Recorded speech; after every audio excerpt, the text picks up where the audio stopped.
All right, guys, welcome back. So, as I said to, um, I forget his name. I'm drawing a blank today. Um, Toffee, I think that's what he's called. He suggested that instead of getting more magnets, just use every other one of these, which is a good idea. But instead, I decided that I was going to print out a 5-pole rotor. And so what I'm going to do is I've already plugged and poured. I made more of these plugs and poured epoxy resin into 5 more of these arms. What I'm going to do is I'm going to permanently affix the arms to this rotor and this rotor, and somehow temporarily, well, actually not somehow, by the use of the long screw that I'm going to screw down into the epoxy, I'll be able to switch these guys around. So I'll be able to put them on the 5-pole rotor, then take them off, leaving the stem or the shaft on, and then sliding them onto a different one. And they'll be held in place, like I said, by the screw, which is going to go down through the magnet into the epoxy. So it turns out that that idea ended up serving 2 purposes. One, that I can switch these from one rotor to another, and 2, to hold the magnet down from flying off. And I will permanently affix these arms into their respective rotors. So let me start working on this guy here. I did get some more barrel magnets in. I got them from K&J Magnetic, or K&J Magnets, whatever they're called. Anyway, stay tuned. All right, so as far as putting these in here, I had to use my I forget what kind of vise you call this, bench vise, but I needed to use the vise to actually press that in there. It's really tight fit. So I don't think I need to worry about putting any type of glue in there, because I mean, that is in there. I couldn't do it by hand. Although I still think I will maybe put some really thin set crazy glue around the edge there. But I really don't think I need to worry about this flying out. It's not going to go anywhere. Comment if you think I'm crazy. Stay tuned. Yeah, I decided to go ahead and use the number 16 acrylic fast set, or not fast set. I mean, it does set pretty quick. It says it's fast set, but I like to leave it for a full 24 hours. Anyway, stay tuned. All right, so I've got this guy done. I use the acrylic glue, and then around the outside, I used the thin set uh, CA glue. That and the interference fit should hold it well. Unfortunately, I ordered the wrong size magnets. I forgot that I needed the diameter to be 7/8. So what I can do is move on to this guy. Like I said, wow, this stuff's already hard. Excellent. Like I said, I'm making it in such a way where I can put this on here, then take it off and put it on here, then take it out and put it, you know what I mean? So it's, sorry for the wild camera. Yeah. So this should be cool, man. I should be able to get something going this weekend. All right, guys, stay tuned.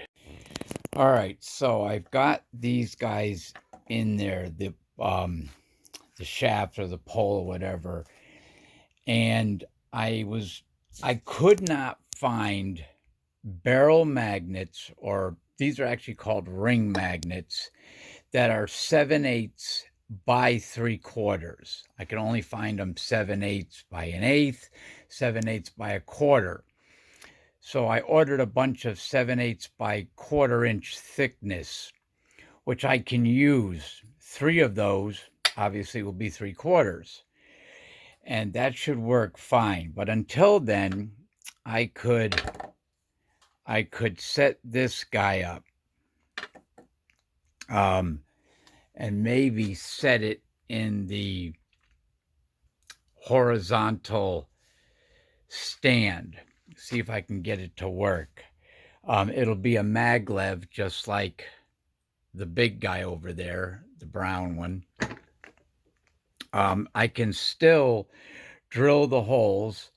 What I should have done was printed out an extra one of these as a drilling template, but I will need the magnet in there to get the hole just right. And actually, I have the 1-inch long ones right here that I could use for a template. But I'll probably just grab one of these and do it. Yeah, get these drilled again so that I can take them on and off of each one, because it'll get put on like this, right? The screw will screw in through the magnet into the resin, which will then hold the magnet. What I'm going to have to use, though, I realize that I can't use a screw like this with thin threads. I need something with thicker threads, or with, yeah, more spread out threads. Anyway, let me see what I can get going here. Stay tuned. All right, so I got this one together, but I've got an interesting issue, if it even is one. So, yeah, I do alternate poles, right? North, south, north, south, north, south. But this will start off as a north. So north, south, north, south, north. And this is also a north. So 2 of these poles together are either going to be 2 norths or 2 souths. So south, north, south, north, south, south. Or north, south, north, south, north, north. Yeah, and it really doesn't matter how I arrange these. I can go north, north, south, south, yeah, so it's every other one, but 2 are going to be. Now, I could make them all one single pole, but I don't think that would work with the circuits that I use.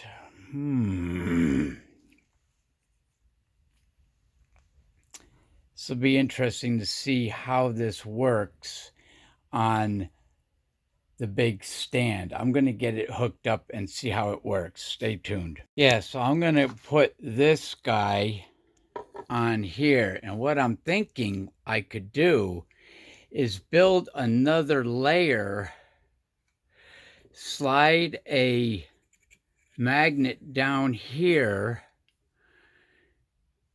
and actually have this guy running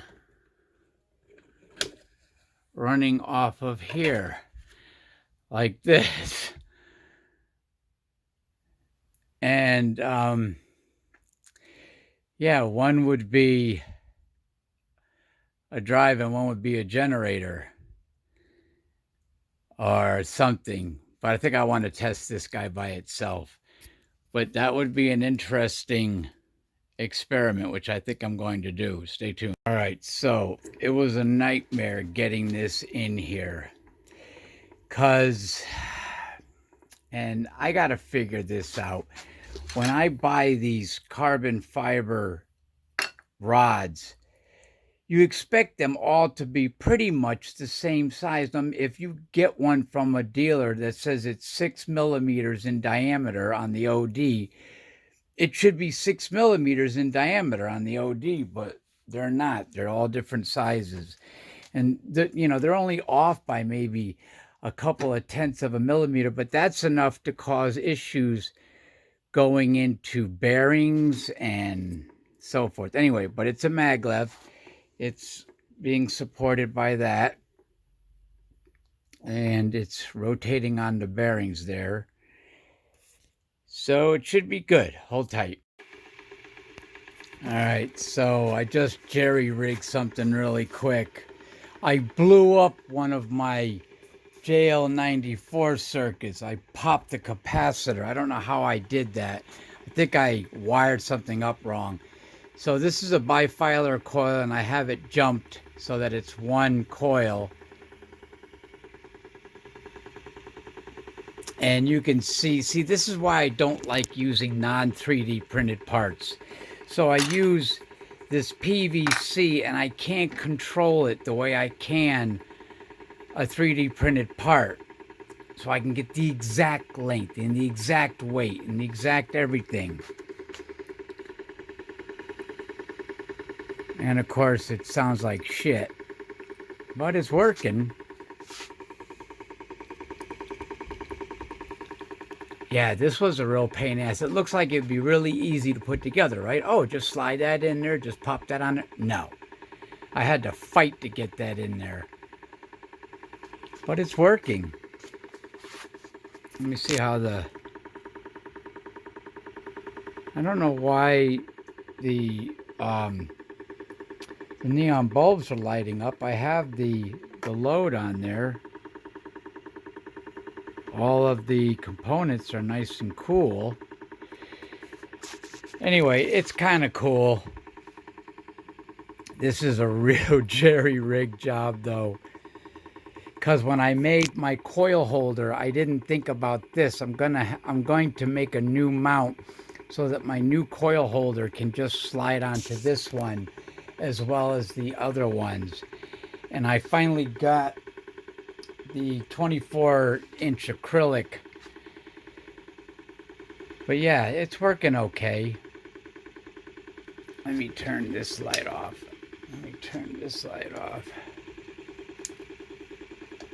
That looks kind of cool like that. That's at, 13 volts. I don't want 13 volts. And 590 milliamps. That's what it's drawing. Or a half an amp.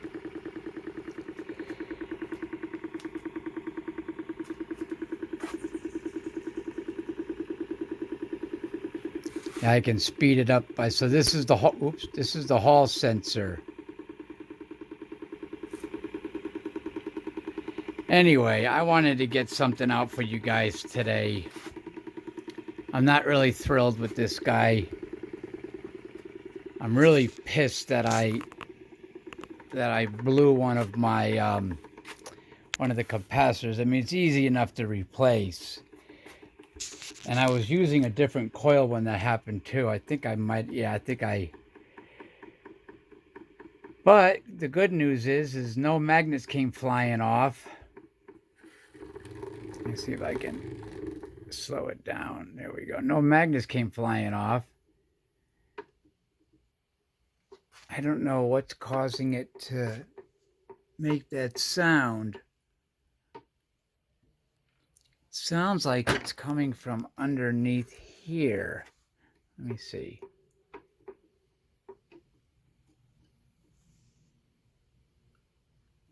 Yeah, I'm not really sure what's causing that sound.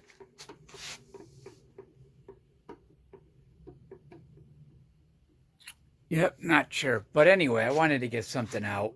It's kind of cool, even though it makes crappy sound. See, I'm not going to use... Yeah, I'm pissed that I glued these guys in here. Because I really don't like using non-3D printed parts. Because I can't control... Because, I mean, I can cut them to length, but... it's not the same as printing them to length. When I print them to length, I can get within 0.2 of a millimeter, which is nothing. Yeah, it's nothing. But here, cutting them to size and then filling the thing up with, yeah, I shouldn't have done it like this. Anyway, that's all, folks. Ciao.